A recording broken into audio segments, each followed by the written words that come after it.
Thank you, everybody. Thank you. Thanks.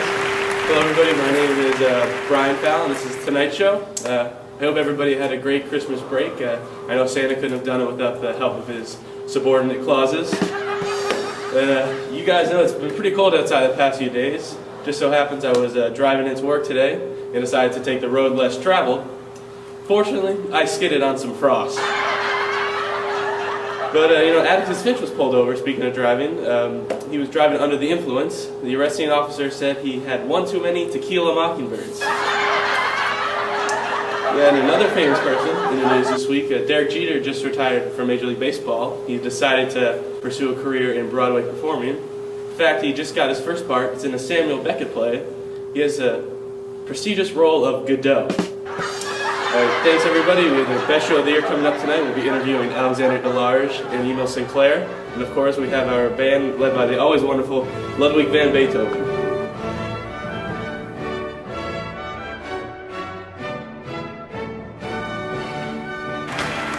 Welcome back to the Tonight Show. Now it's time to introduce our guest for today. First one is the recent narrator of A Clockwork Orange, Mr. Alex Delarge. Hello, Alex. How are you doing today? How are you, Brian? I'm well. All right, so we'll introduce our second guest right now. He is the narrator of Demian. His name is Emil Sinclair. Well, welcome on, Emil. Thank you. So my first question is for Alex. You've recently written a new autobiography, A Clockwork Orange. Yes. And I just want to know, did the lack of a government in that story lead to your violent acts? Well, brother, it was a real baddie-wad of a morning. The prime day I woke up to finish my book. I had a real pain in my zoobies, and I'm not no Blanky Vec, but I had a pad around my noggy nogas, looking for some blimey inspiration, a real chundesi memory I had of my childhood, and then, in a bit of inspiration, in a bit of only chapuka, I might say. After taking a nip of Drenkum Loco, I thought to myself, you know what I thought to myself? What do you think? I thought, why not use that name that old Malanky Vec had, that I stuck with my Brita? What's that name? It's A Clockwork Orange. Oh, really? Yes. And, a real good sticking I did gave him, eh? I like to think that me and Madrugis just have a bit of fun sticking those Vecs. So, we act a little bit like a bit of a Clockwork Orange, any Vec could say. So I guess you could say that lack of government is more just me ignoring whatever those branchy Charlies try to chumble up. I got a bit ultraviolet when me Droogies and I went out, and we stumbled upon some Malanky Vec. So what? He did deserve a good sticking, didn't he? I have no idea what you were saying. Doesn't make any sense. Yeah, I was speaking perfect English. English? That was English? That was English. Next time you try it a little harder. And it's not fun, it's evil. Yeah, it seems pretty evil. Blimey, evil. It does. Evil? Of course. What do you know about fun, eh? You're just some Catholic boy who sits around in his German clothing like Malanky Vec. Those words aren't even words. All right, let's calm down a little bit. We're gonna have a question for Emil now. And in Demian, you talk about a god named Abraxas, who represents good and evil. Mm-hmm. How do you find good and evil in somebody like Alex's actions? Well, to start off, for almost all of the book that Alex wrote, all evil, no good whatsoever. That is not the case with Abraxas, though. With Abraxas, good and evil coexist, right? Right, yeah. But towards the end, in the last chapter, as a matter of fact, he realizes that there is an alternative to evil, that being good is good, Right. And he is able to see good without dismissing evil, which I think is really the key, you know? What happened to your German accent? I'm only a little German. I see. Yeah. So, Alex, you also talked about a prison chaplain in your book. Yes. And I want to know, did he have any real effect on you? The old Charlie. Yeah. His name wasn't Charlie, I just liked calling him Charlie. Really? But you know, going through that entire experience, to think that I videoed about some prison Charlie being able to hold me down and change the very nature that I had become, well, no, I didn't enjoy that. I didn't enjoy that Chapuka very much. And I never got a single drop of Moloko the entire time, let alone any bit of drink crumb. You know who got me through those nights, Brian? Who got you through those? You know what got me through those nights? What is that? Let me tell you, it wasn't any Tell Moloko. me. It was a little bit of music that came to my head. Music? A little bit of music. Really? Beethoven's Ninth Symphony, to be exact. And so I sat there trying to figure out some kind of resudux of what to do once I got out. And I know what your question is. I know what your question is, Brian. I know what your question is. And no, I didn't even think of bringing out my Britva and sticking that old Vic. But I just wanted to get out of that battywag of a place. And you know, a real good horse show it was once I finally got out, let me tell you. So you're saying that whatever the priest taught you in prison, you just kind of brush off and you didn't really listen to what he was saying, you just wanted to get out of there? You spent a whole year just listening to him for no good reason? You know, I spent a whole year listening to my good friend Ludwig. That's what that year was. So it was all the music? Do you know Ludwig? Yeah. Are you friends with Ludwig? Not German, but yeah. He's not German? Oh, he is, but Yes. Austrian. Oh, I see. Okay. Is it? I didn't know. I didn't know that. Yeah. So, I have a question for Emil. Yes. How do you think that growing up with a role model such as Demian helped you grow up and shape your mind and who you are today? Well, I'd first like to say that Demian was a huge role model for me, right? Right. Because before I met Demian, I was in my parents' house. And they were all good. What are you doing? So, the world that I was in my parents' house was all good. There was very protected, you know, very clean. Yeah. But once I met Demian, I realized that the real world was not like that, right? So he got me out of a little trouble with this boy Cromer, right? Do you remember that part? Cromer? Yeah. Just give him a good sticking, eh? Well, I tried to avoid it, but yeah. So while talking with Demian, he would tell me his new interpretations on these Bible stories, like Cain and Abel and the thieves on the cross, you know? Yeah, yeah.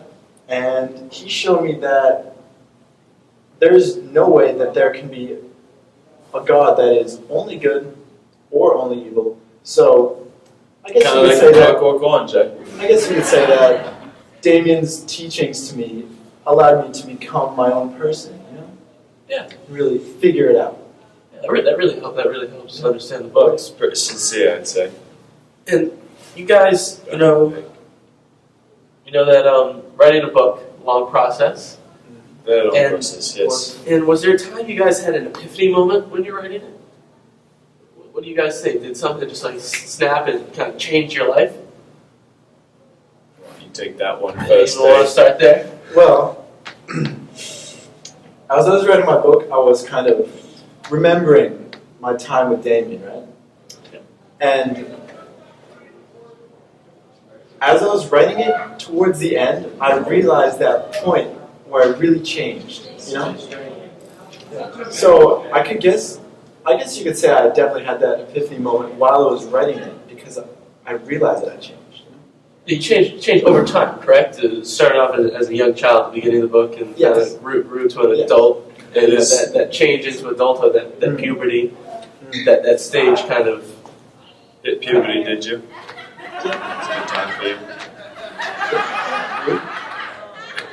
I'm still young. Are you?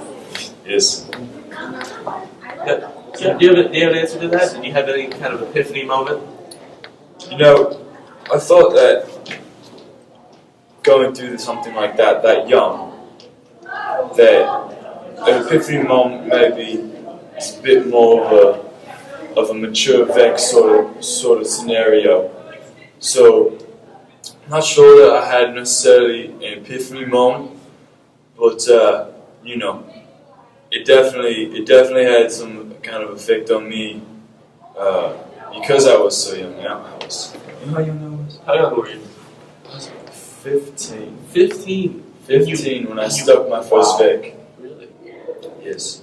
I'm not proud of it. I'm happy about it. I'm not proud of it. Yeah, that's evil. Probably shouldn't be telling us this stuff. Well, hey, I did my time. Oh, you did? I did my time. It's all in the past now.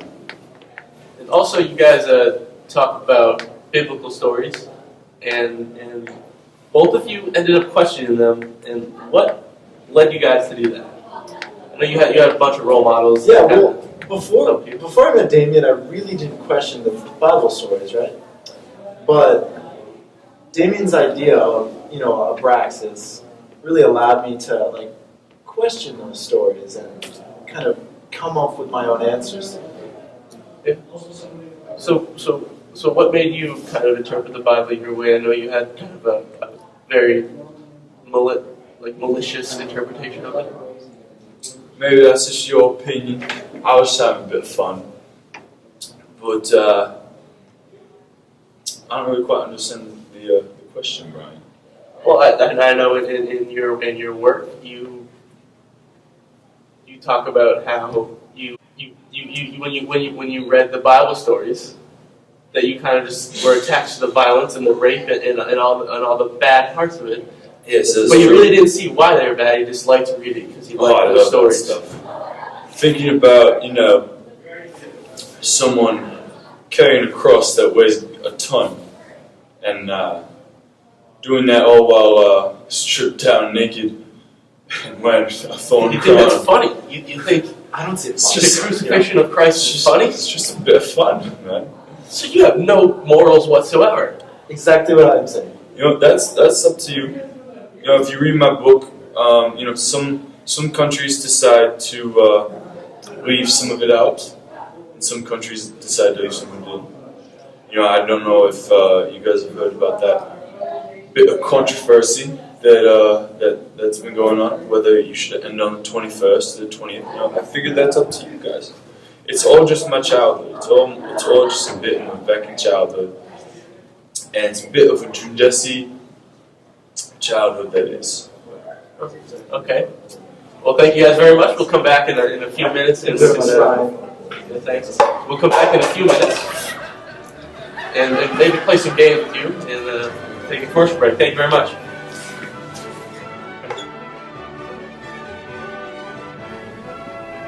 So now it's that time of the night. We have the game hashtags, or kind of a game. So we have two hashtags today. We have hashtag good, hashtag evil. And so we'll be reading tweets that we found that really represent good and evil. So we'll start off with evil. I'll go first. This is from Holy Americana. The Defense Department classifies Catholics, evangelicals as extremists. Washington Times, hashtag evil. Yeah, you guys don't really like religion, so I'm sure you appreciate that. So I appreciate it. Yeah. You appreciate it as much. Alright. Here's the next one. It's from some Chinuni Vec called Kona Marinda. It says, with the amount of times I've corrected my pre-calc teacher, she should have moved to level 2. Hashtag evil. Wow. Looks like, does he play basketball in that picture? Seems like he does. Seems like he's pretty damn good at it, pretty good basketball player. Pretty good looking Vec, I'd say, Yeah. How we move to hashtag good? The email, do you have one for us? I do. The first hashtag good is from at Meg, though. Currently, nachos are very important. Oh. I don't know what nachos are. Sounds Mexican, but Hashtag good. Hashtag good. Yeah. Hashtag good. That's a great one. Crazy tweets over there. She Great seems, tweet. seems like a scholar. Yeah. Seems like a scholar. Yes. Very, very on time, very timely. I think we have one more, right? Yeah, Is that right? I think Ludwig, do you want to take this next one? Ludwig. Ludwig! The last hashtag is at Natalie J. Benson. The weight of my heart is through Whole Foods fruit bowls. They are pretty good. They're pretty tasty, I have to say. Yes, So, they are. I've never I love had a little one, bit of but they fruit. sound good. Yeah, I love a bit of food. Whole Foods. love me some fruit. Everybody for watching, and thanks to Ludwig van Beethoven for helping us out in the orchestra today. And hope you enjoyed yourself. Let's hopefully see you next time. Thank you very much. Bye.